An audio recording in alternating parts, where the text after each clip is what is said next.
bong bóng quan tay trở lọc nè bong bóng quan là do to be nè trở lọc mà đã bị một subject mà đòn máu bong bóng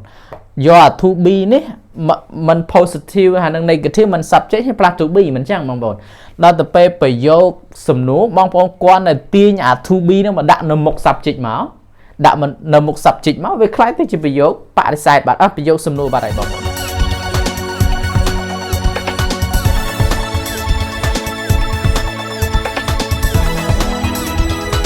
ok xong group chỉ biết số bóng bốn bát cái này dương nâng một sắc xa bẩn to tiếtនៅក្នុងរបៀបក្នុងការប្រើប្រាស់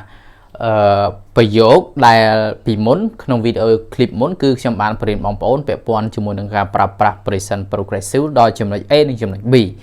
ឡូវនេះយើងមកសិក្សាបន្តទៀតគឺ present continuous tense ឬក៏ present progressive នៅក្នុងទម្រង់អក្សរ C ម្ដងណាបងប្អូនបាទអូខេបងប្អូនកលេចមកមើលអក្សរ C គឺថាម៉េច use for simple future with adverb of time ណាបងប្អូន use for simple future with adverbs of time ចឹងប្រភេទនៃ adverbs of time មានន័យថាគុណកិរិយាដែលបញ្ជាក់អំពីពេលវេលាមានដូចជាថ្ងៃស្អែកថ្ងៃខាងស្អែកឆ្នាំក្រោយខែក្រោយសប្តាហ៍ក្រោយអីជាដើមហ្នឹងគឺជាប្រភេទនៃ adverbs of time ណាបងប្អូនក្នុង adverbs of time គឺជារបៀបក្នុងការបញ្ជាក់អំពីគុណកិរិយាដែលបញ្ជាក់ពីពេលវេលាណាបាទអញ្ចឹង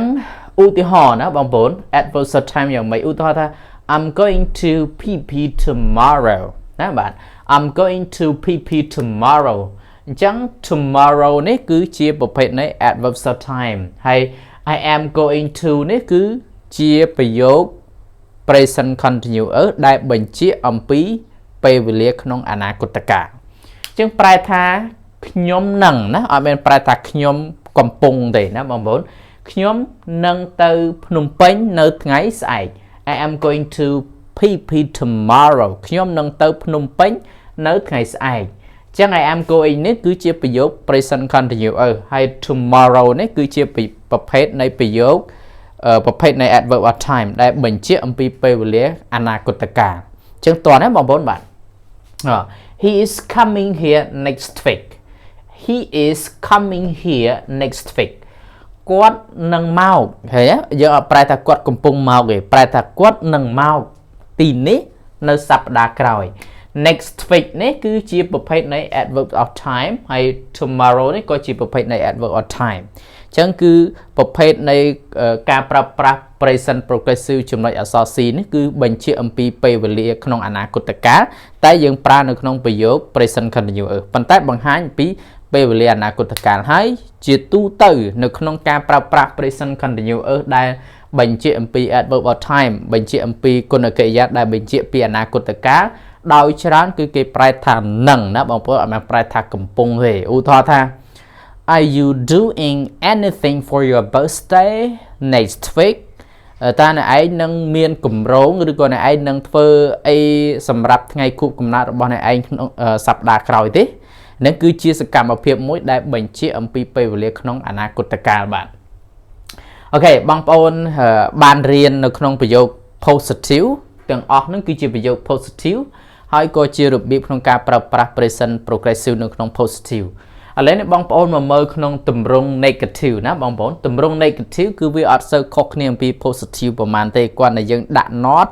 ឬក៏ and នៅក្នុងបដិសេធណាអញ្ចឹង subject ទម្រង់ negative មានន័យថាប្រយោគបដិសេធណាបងប្អូន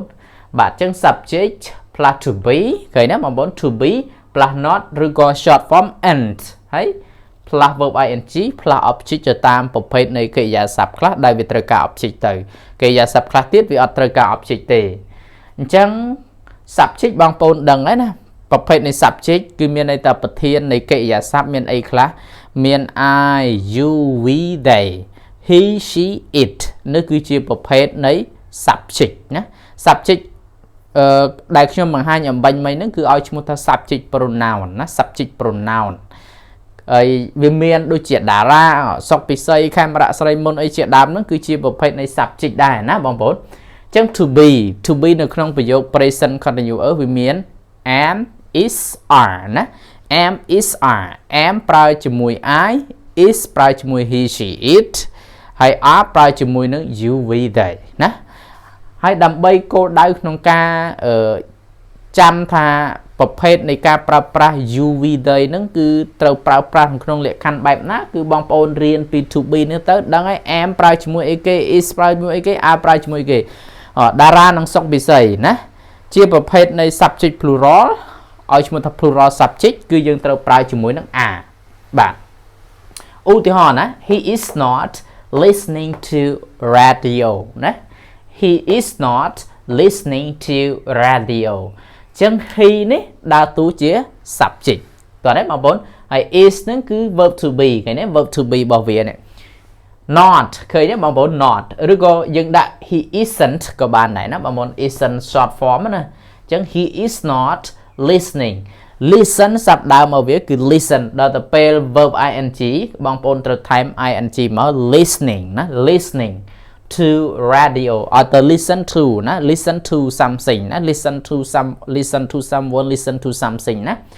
ចឹងគាត់មិនកំពុងគេយើងឆ្លើយបដិសេធទេជាប្រភេទនៃប្រយោគបដិសេធណាបងប្អូននៅក្នុង form of present progressive ណាគាត់មិនកំពុងស្ដាប់វិទ្យុទេណាគាត់មិនស្ដាប់វិទ្យុទេឥឡូវនេះគាត់មិនស្ដាប់វិទ្យុទេឥឡូវក្នុងគណៈពេលនេះគាត់អត់ស្ដាប់វិទ្យុគាត់ពងលេងហ្គេមទៅបាញ់ PUBG បាញ់ rule អីចឹងទៅណាបងប្អូនបាទ they are not talking on phone they are not talking on phone they នេះគឺ subject ណា are នេះគឺ verb to be talking នេះគឺ verb ing on phone នេះគឺប្រភេទនៃ object អានេះ radio ហ្នឹងក៏ប្រភេទនៃ object ដែរអញ្ចឹង they are not talking on phone ពួកគេអត់និយាយទូរស័ព្ទទេឥឡូវនេះពួកគេអត់កំពុងនិយាយទូរស័ព្ទទេពួកគេកំពុងលេង Facebook ចឹងទៅកំពុងបាញ់ game ចឹងទៅកំពុងតែបើក YouTube មើលមេរៀនភាសាអង់គ្លេសរៀនជាមួយខ្ញុំចឹងទៅណាអត់និយាយទូរស័ព្ទទេអញ្ចឹងណា they are not talking on phone ពួកគេអត់និយាយទូរស័ព្ទទេបាទអូខេបងប្អូនមកតម្រង់ question form ម្ដងឬក៏ interrogative ប្រើ interrogative ក៏បាន question form ក៏បានដែរបងប្អូនបាទអញ្ចឹងដល់ពេលប្រយោគ negative sorry ប្រយោគ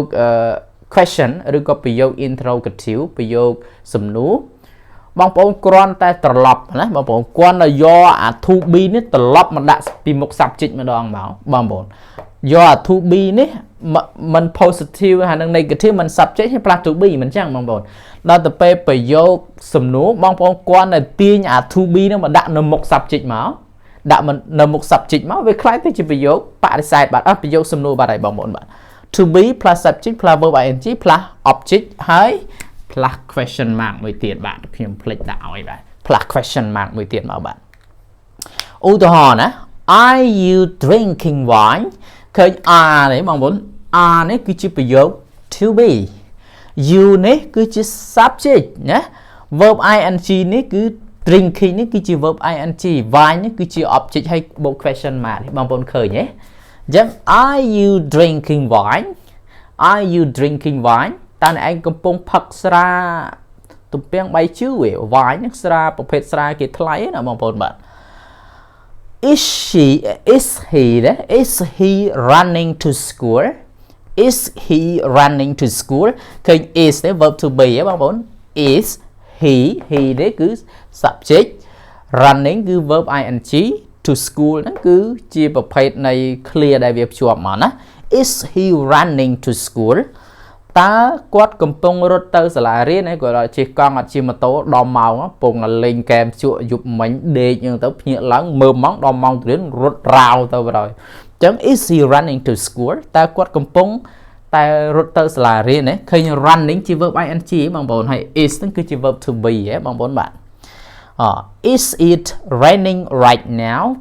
is it raining right now ឥឡូវនឹងកំពុងភ្លៀងis it raining right now ឥឡូវនឹងកំពុងភ្លៀងwhat are you doing now what are you doing now តើឯងកំពុងធ្វើអីហ្នឹង what are you doing now ឯងអត់លឺម៉ាក់នេះឯងហៅកំពុងធ្វើអីកំពុងដាក់ការកំពុង remix បទចម្រៀងវណ្ណដាខ្ញុំប្រែបងប្អូនបទ Catch Me If You Can ណាកំពុងស្ដាប់បទហ្នឹងមែនអីមិនអត់លឺម៉ាក់ហៅណា what are you doing right now មួយទៀត why is she crying why is she crying hát ấy ban neng dùng nắng mù là hát ấy why is she crying hát ấy ban neng dùng nắng mù là hát ấy ban giúp và hai chị mau bị thẹn rèn á bánh kèm thẹn rèn tôi dùng ok anh ấy cứ chia bây giờประเภท ในประโยคក្នុងការប្រើប្រាស់ present progressive ហើយសង្ឃឹមថាបងប្អូនយល់ពីព្រោះប្រយោគនៃការប្រើប្រាស់ present progressive នេះគឺជាប្រភេទនៃប្រយោគដែលយើងប្រើតាមពិតទៅអង់គ្លេសសត្វតែពាក្យព័ន្ធនឹងការប្រើប្រចាំថ្ងៃទាំងអស់គ្នាណាបងប្អូនគាត់ថាពេលខ្លះបងប្អូនខ្លះដែលគាត់បានរៀនគាត់ដឹងទៅអានឹងមកពីចេះបងប្អូនខ្លះគាត់ចេះតែនិយាយគាត់អត់ដឹងថាប្រភេទនៃខ្លឹមសាររបស់ពាក្យឬក៏កលឹះមេឃធៀងដែលបែងចែកអំពីពាក្យនឹងចេញមកពីប្រភពណាគាត់អត់ដឹងទេដោយសារគាត់បានរៀនស៊ីជម្រៅគាត់ចេះនិយាយចេះអីធម្មតាអញ្ចឹងណាបាទអូខេបាទអរគុណបាទជួបគ្នានៅវីដេអូក្រោយទៀតសង្ឃឹមថាវីដេអូនេះបានជាប្រយោជន៍សម្រាប់បងប្អូនបាទ